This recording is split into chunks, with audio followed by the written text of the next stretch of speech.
조수진 변호사 있죠? 이분이 페이스북에 글을 썼는데 이완규 인사청문 요구서 접수를 막아주십시오.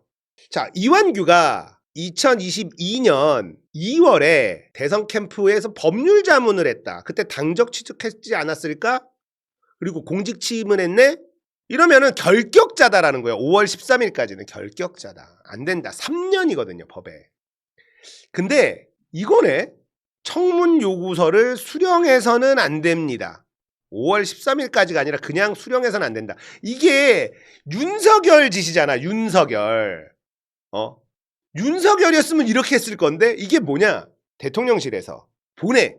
국회로 헌법재판관 지명권에 대해서 보내면 그게 접수되고 20일이 지나도록 인사청문회를 안 했다?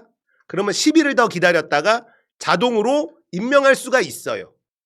근데 접수를 안 받아버리면 이거 윤석열 수법인데 이거 법적으로 이제 다 찾아보는 거야. 공시송달이 있다. 법적으로 또 찾아봐야지. 이걸 접수를 안 받을 수 있는 방법을 막 찾아봐야지. 그러니까 이렇게 해서 시간 끌기를 막 하는 거야. 접수를 안 받으면 어떻게 되나? 이러면서 야, 나 진짜 우리가 이런 것까지 생각할 거라고는 진짜 짜치는 건데. 윤석열이라면 그러면서 시간을 끌었을 거 아니야.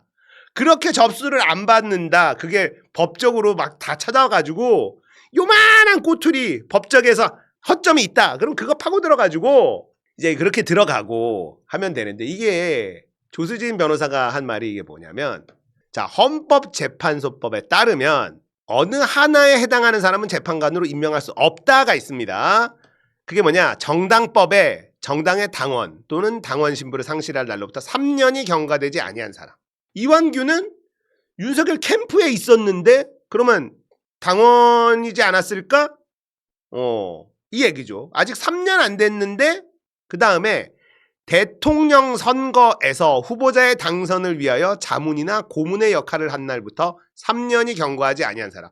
이걸로 그냥 끝난 거예요. 당적이 있든 없든 요걸로. 자문이나 고문 역할을 했거든. 법률 자문을 했습니다. 그래서 얘는 일단은 안 된다. 이건 빼박에 법에 있어. 그런데도 한덕수가 얘를 임명을 했다. 한덕수가 내란 가담자기 때문에 하는 거예요. 한덕수는 원래 그런 사람이 아니야. 티를 내는 걸 좋아하지 않아요. 그냥 묻어가는 스타일이에요. 그런데 이완규를 굳이 지명을 한다? 이건 윤석열의 지시, 김건희의 지시라고 봐야 되는 겁니다. 그렇게밖에 생각이 안 돼. 한덕수가 살아온 삶을 쭉 훑어보면 이런 사람 아닙니다. 박지원 영감님, 이완규 법제처장은요 2022년 윤석열 대선 캠프에서 네거티브 대응 자문을 하였고 2022년 5월 13일 법제처장에 취임하면서 탈당한 것으로 알려져 있습니다. 자, 이러면서 아까 얘기한 그 법을 얘기를 하죠. 한덕수 권한대행이 내란 방조 혐의로 수사를 받아야 할 이완규 처장을 지명한 것도 권한밖의 일이지만 만약 이러한 보도 내용이 사실이라면 이완규 처장은 애초부터 무자격자입니다. 이완규는 국민의힘 당원활동 기간과 탈당 일자를 공개하라. 박지원 영감님이 참 눈치가 빠르고 나이가 80인데 진짜 총기는 웬만한 젊은 정치인들보다 낫다니까 지금. 정말 그래. 자, 우리가 근데 이완규에 대해서만 지금 자꾸 보고 있어요. 왜냐면은 윤석열이 내란에 가담했을 가능성이 매우 높은 그런 상황이기 때문에 이완규만 신경을 쓰죠. 이완규는 노무현 대통령 검사와의 대화 때 몇 학번이냐고 물어본 개쓰레기 같은 인간이 이완규입니다. 하지만 한 명 더 있었던 사람이 주목이 안 되네. 이 사람도 우리가 알아야 됩니다. 김학의 성접대 의혹 부실수사 검사들 무혐의 처분 적법했다. 이게 누구냐? 함상훈입니다.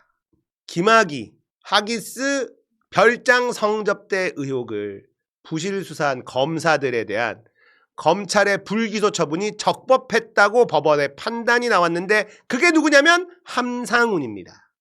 아니 문제 없는데? 검사들이 부실수사한 거 문제 없는데? 해준 게 함상훈이에요. 그리고 김경수 실형 판결 내린 판사도 함상훈입니다. 그러니까 이완규도 심각한 인간이지만 함상훈도 헌법재판관이 돼서는 안 되는 인간이에요. 자질이 없어. 헌법재판관이 될 자질이 없는 인간들입니다. 그런데 이런 것들을 지명을 하고 앉아 있으니 아이고 진짜 한심하죠. 알고 있어야 되는 거예요. 이런 거. 그죠? 자, 이완규도 함상훈도 헌법재판관이 될 자질이 없는 인간들인데 막판에 어떻게든 얘네들을 끼워 넣으려고 하는 겁니다. 왜 그럴까? 굳이 탄핵도 다 된 마당에 왜 그럴까? 이거는 국민의힘의 이해관계도 얽혀 있지 않을까? 라는 생각이 들어요. 정당 해산. 정당 해산을 헌재에서 하거든. 우리 기준으로 상식적으로 보면 국민의힘은 빼박 정당 해산권이란 말이에요. 그래서 헌재를 신경을 쓰는 거 아닐까 이런 생각이 좀 들기도 하고요. 아무튼 뭐 여러 가지 이해관계들이 얽혀 있을 것 같은데 이거는 막힙니다. 이완규 함상훈은 막힐 거예요. 안 막히면 뭐 또 들고 일어나야지. 결국은 우리가 이겨요. 우리가 원하는 그림대로 당연히 흘러가게 될 겁니다. 하지만 평탄하게 가지는 않는다. 그건 알잖아요. 평탄하게 가지 않는다는 건 알잖아. 지금 윤석열을 탄핵까지 당한 윤석열을요. 징계도 못하고 출당 조치도 못합니다. 탈당 요구도 안 합니다. 그러니까 국민의힘 지금 망했다니까.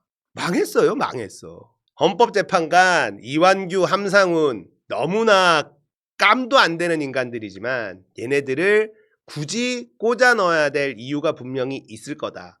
이 이유는 아직까지는 정확하게 모르겠는데 좀 시간이 지나면 또 드러나지 않을까 싶습니다.